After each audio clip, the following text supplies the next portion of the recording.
વાંકાનેર શહેરની મેઇન બજારમાં બે જ્વેલર્સની દુકાનમાંથી વેપારીની નજર ચૂકવી રૂપિયા 4.5 લાખના સોનાના દાણાની ચોરી કરી મહિલાઓ ફરાર. બનાવની પ્રાપ્ત વિગતો મુજબ વાંકાનેર શહેરની મેઇન બજારમાં બાલાજતી જ્વેલર્સ નામે સોનીકામની દુકાન ચલાવતા વેપારી યોગેશભાઈ રસિકભાઈ બારભાઈએ વાંકાનેર સિટી પોલીસમાં 24 ફેબ્રુઆરી રાત્રે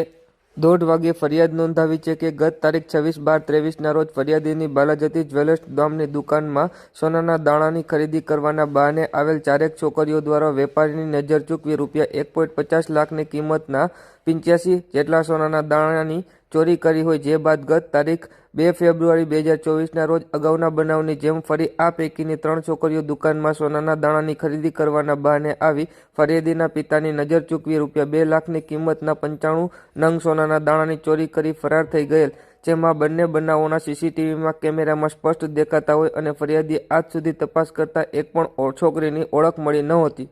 આ વચ્ચે ગઈકાલ તારીખ 23 ફેબ્રુઆરીના રોજ સાંજે 7:30 વાગ્યે ફરિયાદીની દુકાનની બાજુમાં આવેલ સોની મનહરલાલ રતિલાલની દુકાનમાંથી પણ ઉપરોક્ત અજાણી છોકરીઓ આવી વેપારીની નજર ચૂકવી રૂપિયા 1 લાખની કિંમતના 25 નંગ સોનાના દાણાની ચોરી કરી લઈ ગઈ હતી. જેથી આ બનાવમાં ફરિયાદીએ વાંકાનેર સિટી પોલીસમાં અલગ અલગ 3 સમયે બે જ્વેલર્સની દુકાનમાંથી વેપારીની નજર ચૂકવી કુલ 205 નંગ સોનાના દાણા, જેની કિંમત 4,50,000ની ચોરી કરી લઈ જતા સીસીટીવી કેમેરામાં દેખાતી અજાણી છોકરીઓ સામે વાંકાનેર સિટી પોલીસમાં ફરિયાદ નોંધાવી છે.